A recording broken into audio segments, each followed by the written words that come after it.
सभी लोग बैठ जाइए, आप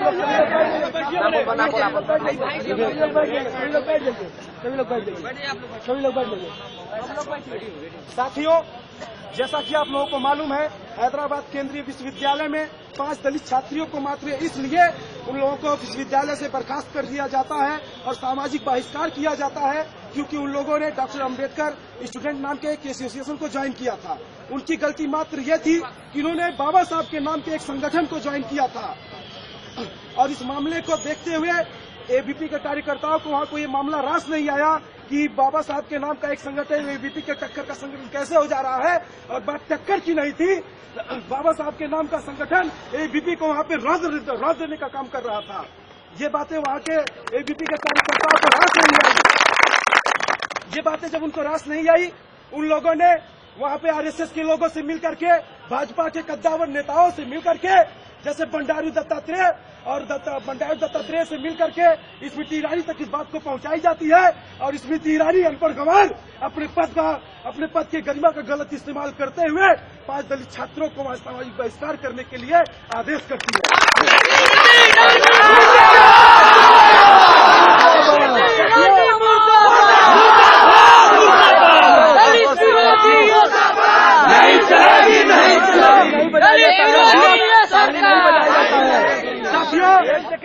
साथियों, आलम वहाँ का यह होता है कि 5 दलित छात्रों में से एक दलित छात्र मजबूरन आत्महत्या करने के लिए मजबूर हो जाता है और उसकी मजबूरी ये रहती है कि वहाँ पे उसका सामाजिक तौर से वहाँ के द्रोणाचार्य प्रोफेसर जो थे उस एकलव्य के विरोध में हो गए थे और उसको विश्वविद्यालय में और छात्रावासों में देखना नहीं पसंद कर रहे थे।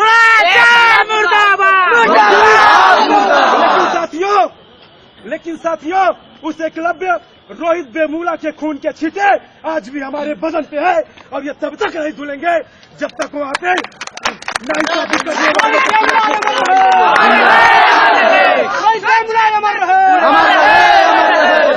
साथियों, पूरा प्रकरण सबको मालूम है और डीएम साहब के प्रतिनिधि जी को भी मालूम है।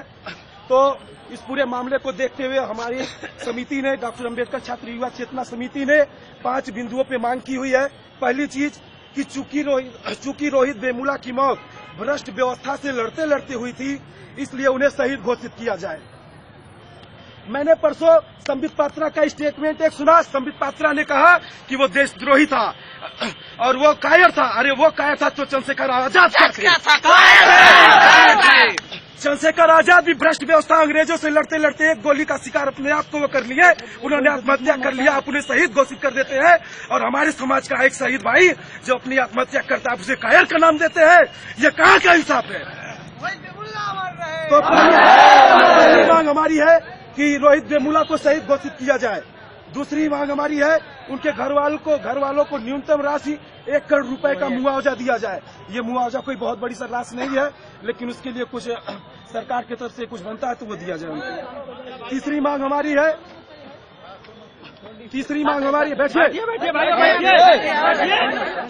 हमारी है उनके घर के 2 सदस्यों को सरकारी नौकरी दी जाए।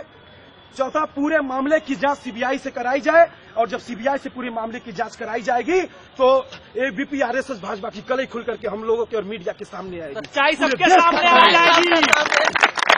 पांचवा, कुलपति के साथ संलिप्त सभी दोषियों के खिलाफ जिनके खिलाफ एफआईआर हुआ है सबको तुरंत गिरफ्तार किया जाए, तत्काल प्रभाव से गिरफ्तार किया जाए। और उनका छठवां हमारा मांग है कि जितने भी दोषी हैं वहाँ पे सभी दोषियों के खिलाफ एसटी एक्ट का मुकदमा दर्ज करके उनको तत्काल हिरासत में लिया जाए और उनके खिलाफ उचित कार्रवाई की जाए।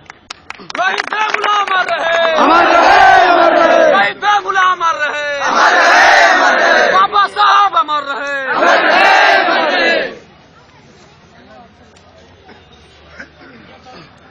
बैठिए आप लोग,